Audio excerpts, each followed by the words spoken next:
Menemukan ketenangan di tengah kekacauan. Di dunia yang serba cepat ini, di mana segala sesuatu bergerak begitu dinamis, banyak dari kita merasa cemas, stres, dan kehilangan arah. Tapi bagaimana jika ada cara untuk menemukan ketenangan di tengah kekacauan ini? Dalam video ini, kita akan membahas bagaimana filosofi stoikisme bisa membantu kita menghadapi tantangan hidup dengan lebih tenang dan bijaksana. Kita hidup dalam era digital yang penuh dengan distraksi.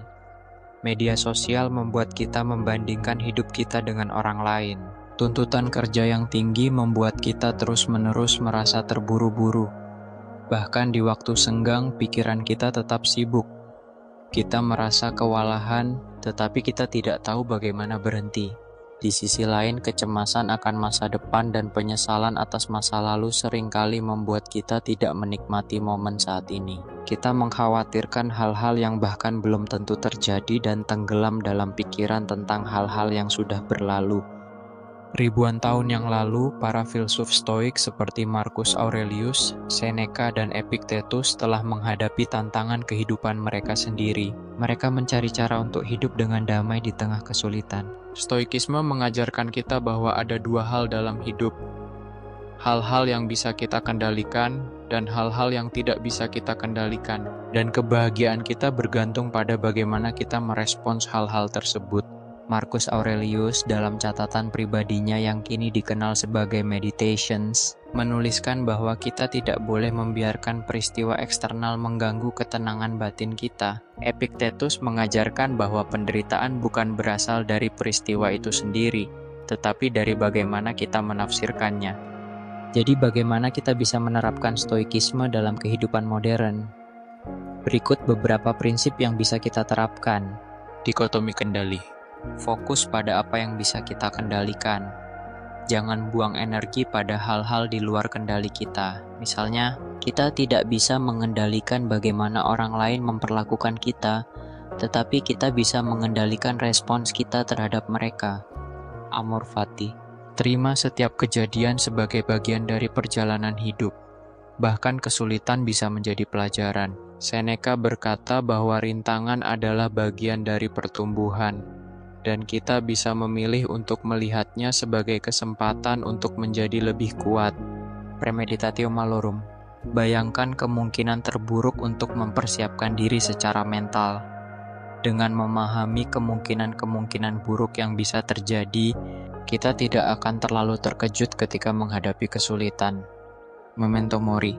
Ingat bahwa hidup ini sementara, jadi manfaatkan setiap momen dengan bijak. Kesadaran akan kematian bukan untuk membuat kita takut, tetapi untuk mengingatkan kita agar lebih menghargai waktu yang kita miliki sekarang. Latihan kesederhanaan. Jangan tergantung pada kesenangan material. Banyak orang berpikir bahwa kebahagiaan berasal dari memiliki lebih banyak, tetapi para filsuf Stoik percaya bahwa kepuasan sejati datang dari dalam diri. Sesekali, cobalah hidup lebih sederhana dan rasakan bagaimana hal itu membawa ketenangan.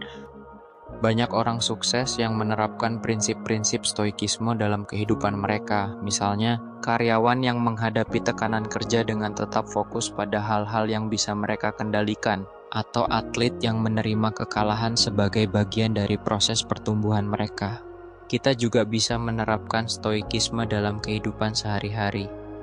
Saat menghadapi kemacetan, daripada marah-marah, kita bisa memilih untuk mendengarkan musik atau podcast yang kita sukai. Saat menerima kritik, daripada tersinggung, kita bisa melihatnya sebagai peluang untuk belajar dan berkembang. Setiap tantangan yang kita hadapi adalah kesempatan untuk berlatih menjadi lebih stoik. Menemukan ketenangan di tengah kekacauan bukanlah hal yang mustahil.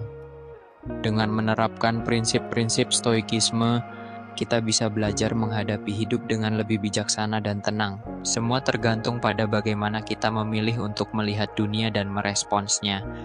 Jadi mulai sekarang ketika menghadapi situasi yang sulit, tanyakan pada diri sendiri, apakah ini di bawah kendali saya? Jika tidak, lepaskan. Jika ya, lakukan yang terbaik. Itulah kunci ketenangan sejati. Jika kamu merasa video ini bermanfaat, jangan lupa like, subscribe, dan bagikan ke teman-temanmu. Sampai jumpa di video berikutnya.